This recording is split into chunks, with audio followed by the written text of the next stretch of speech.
To je to, co vám chci říct. Kdo máte panické ataky, přežijete to.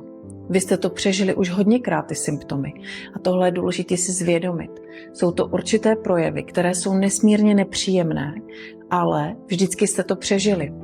A tohle, když si uvědomíte a budete umět v tu chvíli, kdy to prožíváte, kdy to cítíte, sami sobě říct, že teď mi buší srdce, je mi v tom hrozně nepříjemně, ale vím, že to přežiju, tak už se mění vlastně to vaše vnitřní klima. Už tam vlastně odcházíte z toho stavu, mám z toho strach, možná mě to zabije, je to pro mě ohrožující. Z tohohle vy odcházíte a tím pádem, že tuhle tu pozici strachu opouštíte, tak dáváte svému mozku signál, že to není životu ohrožující. A on tenhle ten stav vlastně jako nemusí se ta panická ataka potom jako stupňovat a zvětšovat dál.